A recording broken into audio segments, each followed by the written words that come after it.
Hello सपोर्टीज़, कैसे हैं आप। आशा है आप सब लोग बहुत अच्छे होंगे और आपकी पढ़ाई एकदम शानदार चल रही होगी। देखिए, जो ये वीडियो होने वाला है ये होने वाला है अप्रैल में जो लास्ट अपने 21 दिन बचे हैं उनके लिए चैलेंजिंग। ठीक है, मैंने क्या किया है कि जो मुझे ऐसा लग रहा है ना कि हमारी पढ़ाई थोड़ी ढीली चल रही है, फिर है ना अभी तक मतलब मेरा देखो आप लोगों का हो गया तो बेस्ट ऑफ लक है आपके लिए। पर अब मेरे क्या पूरा अच्छे तरीके से ना सिलेबस कंप्लीट नहीं हुआ। रिवीजन तो मैं तब करूँगी तब एक बार मेरा बहुत अच्छे से सिलेबस कंप्लीट हो जाएगा।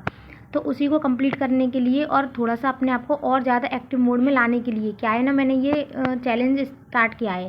अगर आप लोग भी इस अप्रैल महीने के लास्ट 21 दिन के अगर चैलेंज में जुड़ना चाहते हैं तो सच में ये वीडियो आपके लिए बहुत ज़्यादा हेल्पफुल होने वाली है। तो मैं हूँ खुशबू, मैं कर रही हूँ आरपीएससी की तैयारी आप सभी के साथ में मिलकर। ठीक है, तो चलो अपन बात करते हैं कि मैंने किस प्रकार से ये चैलेंज बनाया। मैंने कुछ ऐसा नहीं लिखा है कि ये नहीं होने वाला है, पर ये है कि थोड़ा सा अपन लिख लेते हैं ना, मतलब चीज़ों को एकदम सटीक तरीके से अगर अपन मेंशन कर लेते हैं और हमारे दिमाग में एकदम क्लियरिटी कोई पिक्चर बनी रहती है तो हम उसको जल्दी पकड़ लेते हैं। ठीक है, वही मैंने अब लास्ट 21 दिन जो बचे हैं अप्रैल महीने में उसमें मैंने किया है। देखिए मैंने इसमें क्या क्या किया है, प्रॉपर लिख दिया चैलेंज है। ठीक है, ओके। जीके में मुझे क्या करना है, जीके में हो या संस्कृत में हो, ये दोनों में है, मेरी सब्जेक्ट संस्कृत है। ठीक है, तो इसमें मैंने क्या किया है, ये जो सिलेबस है पहले तो मेरे को क्या है वही कंप्लीट करना है। सबसे पहला जो टारगेट है वो है कि मैं लास्ट अप्रैल मंथ में कोशिश करूँगी मेरा सिलेबस कंप्लीट हो जाए। यदि कुछ रह जाता है छोटा मोटा जैसे कि इंडिया जी के वगैरह का तो फिर मैं उसको बाद में की ओर देखूँगी, नहीं तो मेरा पहला जो टारगेट है वो यही है कि ये सिलेबस ना अच्छे तरीके से कंप्लीट हो जाए। ठीक है, फिर देखिए दूसरी बात क्या है, मतलब जैसे कि 6 घंटे हम जी के पेपर को दे रहे हैं और 6 घंटे हम इसको दे रहे हैं संस्कृत को, तो कम से कम हमारी 12 घंटे की तो स्टडी होनी चाहिए। क्योंकि अगर अब हम कम स्टडी करेंगे ना, मतलब टाइमिंग भी कम यूज़ करेंगे तो फिर बेनिफिट नहीं होने वाला है। क्योंकि अब इतना तो पढ़ना ही पड़ेगा और ये बहुत ज़रूरी है हम सब के लिए, है ना। तो मैं कोशिश करूँगी कि पर डे कम से कम 12 आवर तो मैं पढ़ूँ ही पढ़ूँ। क्योंकि ना कभी कभी नहीं हो पाता है घरों के कामों से या कुछ कुछ भी समझ लो आपके प्रॉपर नहीं पढ़ पाते हैं। वैसे तो ऐसे कहते हैं कि अपन को आवर काउंट नहीं करने चाहिए, पर अब यहाँ पर काउंट करने ही पड़ेंगे। मतलब ये कि एक टॉपिक को हमें 2 घंटे में कंप्लीट करना है तो कंप्लीट करना है। ठीक है, फिर जो 3 बुक है वो डेली मैं कवर करूँगी। मतलब अपनी 3 सब्जेक्ट की जो बुक है ना, जो मैं नहीं कर पा रही हूँ, कभी 2 कर पा रही हूँ, कभी 3 हो भी जा रही हैं, है ना। कभी कुछ नोट्स देख रही हूँ, पर नोट्स के अदरवाइज जो मैं बुकों से पढ़ रही हूँ ना, 3 बुक मैं पर डे करने वाली हूँ। ठीक है, फिर क्या करना है इसमें, एक और चीज़ है जो कि डेली टारगेट। और डेली टारगेट से अपन जो कर रहे हैं वो कवर कर रहे हैं, उसमें भी डेली पीवाईक्यू लगानी है ना। मेरे पास में ज्ञान सरोवर पब्लिकेशन की जो बुक है वहाँ पे पीवाईक्यू दे रखे हैं आरपीएससी की, मैं वहाँ से डेली लगाऊंगी। अगर मतलब एक भी दिन मिस नहीं करना है, ये है 21 दिन में मुझे एक भी दिन क्या है ये मिस नहीं करना है। फिर क्या है, कोई भी जो टॉपिक मतलब अपने कर लिया है या पिछले जो टॉपिक किए हुए हैं, जैसे कि मैंने प्रॉपर आर्ट एंड कल्चर कर लिया और अभी तक मैंने पता है 7-8 टॉपिक कर लिए, पर 7-8 टॉपिक के पर्टिकुलर एक एक के क्वेश्चन नहीं लगाए। ऐसा नहीं है मैंने क्वेश्चन नहीं लगाए, क्वेश्चन लगाए, पर ऐसा नहीं है 8 के 8 टॉपिकों के लगा दिए, 8 में से 4 के लगाए, 3 के लगाए, है ना। ऐसे करके लगाए। पर अब मुझे क्या करना है कि जो टॉपिक मैंने कर लिए उनके साथ के साथ मुझे पीवाई को जरूर देखने हैं। ठीक है ना। और ये कम से कम 30 से 35 मिनट 40 मिनट या 1 घंटे तक जा सकता है, इतना मैं इसका टाइम रखूँगी। ये मैंने प्रॉपर इसको लिखा है इसमें।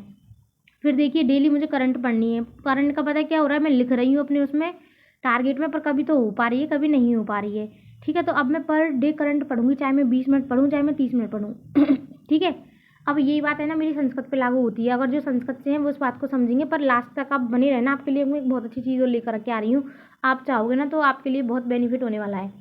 देखो, जो लौकिक साहित्य मेरा ऑलमोस्ट कंप्लीट हो चुका है। ठीक है, मैंने कल भी इसका रिवीजन ही किया था लौकिक साहित्य का। इसमें बस एक जो न्यू कवि है हरिराम आचार्य वो बचे हुए हैं, उनको मुझे मतलब देखना है।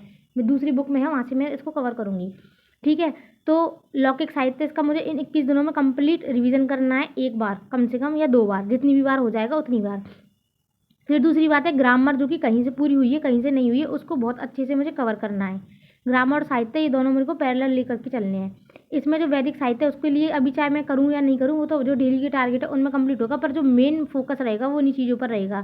सेकंड चीज़ ये है कि जो मैंने ऐप लिया हुआ है अपने मतलब जो क्लासेस में चल रही हैं उनको मुझे last and final April month में फिनिश कर देना है। या तो वो हो जाती है कंप्लीट तो सही है, अगर वो अप्रैल के महीने तक कंप्लीट नहीं हो रही है तो जितनी हो जाएंगी ना मैं वहीं पर उनको रोक दूँगी। क्योंकि अब इतना टाइम है ही नहीं है कि हम उनको आगे नोट्स बनाएं, और या फिर उनका फिर बाद में रिवीजन कब होगा आप खुद ही सोचो। को मेरे को बहुत भारी पड़ने वाला है, इसलिए मुझे पता है कि यहाँ पर अपने आप को कहीं पर तो लगाम लगानी पड़ेगी। तो अपनी सीमाएं और अपनी शक्तियाँ हमको दोनों पता होनी बहुत ज़रूरी है। तो मैं अपनी सीमाओं को भी यहाँ पर टारगेट कर रही हूँ और अपनी शक्तियों को जागृत कर रही हूँ, और यही काम मैं आप लोगों के साथ में आप साझा कर रही हूँ। ठीक है, फिर ग्रामर का हो गया, और क्लासेस का हो गया और लौकिक साहित्य का होगा। अब क्या करने हैं, जो जो टॉपिक कर लिए हैं उनके मॉक लगाने हैं। संस्कृत की बात है अलग से, ये तो लगाना ही है जो लगानी है PYQ। और ये अब ये बात आ रही है संस्कृत की। तो ये वाला जो शेड्यूल रहने वाला है मेरा 21 दिन का रहने वाला है। मैंने आपको बिल्कुल साफ सुथरी एकदम क्लियर एकदम जो मैं करने वाली हूँ वो आपको बता दिया। आप चाहो तो इसको अपने मतलब जो आपका जो शेड्यूल है उसमें आपको अगर कुछ पॉइंट समझ में आ रहे हैं या कुछ पॉइंट अच्छे लग रहे हैं तो आप इसको उसमें ऐड कर सकते हो। अब देखिए प्रो टिप्स क्या रहने वाली है कि हर टॉपिक की अपन को डेडलाइन फिक्स करनी है कि अगर हम 1857 की क्रांति पढ़ रहे हैं तो ये हमको 1.5 घंटे में फिनिश कर देनी है, तो कर देनी है। ठीक है, हर टॉपिक की अपन को टाइम लाइनिंग फिक्स करनी है कि इतने में ये टॉपिक ऐसा नहीं है पूरे दिन तक लेकर बैठे रहें। ठीक है, और ये पता है किस चीज़ में होता है सबसे ज़्यादा, तो मेरे साथ में साइकोलॉजी में होता है कि मेरे को बहुत टाइम लग जाता है और वो खिंचता ही नहीं है। पर अब मैं इसकी भी 2 घंटे तो 2 घंटे इतना ही दूंगी, ज़्यादा नहीं। फिर रिवीजन तो अपन को बार बार करना ही है, ये सभी को पता है। और पर डे जो अपन ने टारगेट लिखे हैं ना, पर डे के टारगेट उसी दिन कंप्लीट करके ही सोना है। अब इसके लिए मैंने क्या बनाया है, देखो मैंने पूरी ना 21 दिन की एक चार्ट बना दिया है। इसमें क्या है, मैं अपना पर डे का मेंशन करूँगी। आप भी चाहो ना तो इसको आप अपने अकॉर्डिंग कस्टमाइज़ कर सकते हो। देखो मैंने क्या किया है, अप्रैल मंथ हो गया, इसमें डेज लिख दिए पूरे 21 दिन तक, है ना। मुझे बहुत अच्छे से करना है, खुद को रैंकिंग दूंगी, खुद को शाबाशी भी दूंगी और गलतियाँ होने पर खुद की कुटाई भी करूँगी। तो ये चीज़ मैंने अपने आप में लागू करना है। अपने आप को ना तो पैम्पर करना है ज़्यादा और ना ही ज़्यादा उसको छोड़ देना है। ठीक है, अब देखो ये 10 तारीख से आज से ये चैलेंज स्टार्ट हो रहा है और ये चलने वाला है पूरा अपना 30 अप्रैल तक। ओके, अब इसमें मैंने क्या लिखा है, एक तो 12 आवर स्टडी डेली की करनी है। तो यहाँ पे अगर मैं आज कर लेती हूँ तो इसको टिक लगा दूंगी। ठीक है, फिर है 3 बुक मुझे डेली रीड करनी है, मतलब कोई सी भी करूँ उसमें टिक लगाऊंगी। फिर क्या है इधर, ये पर डे टॉपिक क्वेश्चन, क्योंकि मैं टॉपिक क्वेश्चन नहीं लगा रही हूँ, मतलब पर डे नहीं लगा रही हूँ, कभी लग गए कभी छूट गए ऐसा सिस्टम चल रहा है। तो अब मैं इस सिस्टम को करूँगी बंद और उसमें पर डे का अपना लिखूंगी। ठीक है, फिर है डेली करंट, क्योंकि डेली करंट जो है उसमें भी यही नाटक चल रहा है मेरे, एक दिन पढ़ रही हूँ, दूसरे दिन छोड़ रही हूँ, फिर तीसरे दिन पढ़ रही हूँ। तो अब मैं इसको पर डे कंप्लीट करने वाली हूँ। ठीक है, तो ये मैंने अपने हिसाब से ये 4 चीज़ें बनाई हैं और यहाँ पर मैंने लिख दिया है। अब शाम को सोते टाइम पे इन पर मैं टिक करूँगी और आपको मैं पर डे बता दिया करूँगी मेरे कितने कैसे हो रहे हैं पर डे, या फिर पर 2 डेज, या फिर जितने भी दिन में बताना मुझे पॉसिबल सही लगेगा कि हाँ इतना बताना चाहिए उसके अकॉर्डिंग। फिर मैंने यहाँ पर एक चीज़ लिखा है स्प्रिंट डे। देखो 21 दिन का तो चैलेंज है ही है, चैलेंज के अंदर ही मैंने स्प्रिंट डे भी डाल दिया कि चैलेंज के अंदर एक और चैलेंज। अब इसमें मैं और भी कुछ अपने ऊपर कस्टमाइज़ करूँगी। अगर आप लोग चाह रही हो कि मैंने स्प्रिंट डे में कौन सा किया है तो मैं आपको बता दूंगी। अभी तो मैंने इसके बारे में कुछ ज़्यादा नहीं सोचा है, थोड़ा सा ही सोचा है, पर मैंने सोचा उससे पहले वीडियो आपको दे दूँ। तो ऐसे ही इंफॉर्मेटिव वीडियो और जो अपन तैयारी कर रहे हैं उसके साथ में जुड़े रहने के लिए मेरे चैनल को सब्सक्राइब करें और मुझे सपोर्ट करें। ये हमारा एक परिवार है और हम मिलकर एक बहुत अच्छी सफलता को प्राप्त करेंगे। ठीक है, तो मिलते हैं नेक्स्ट वीडियो में, बाय बाय।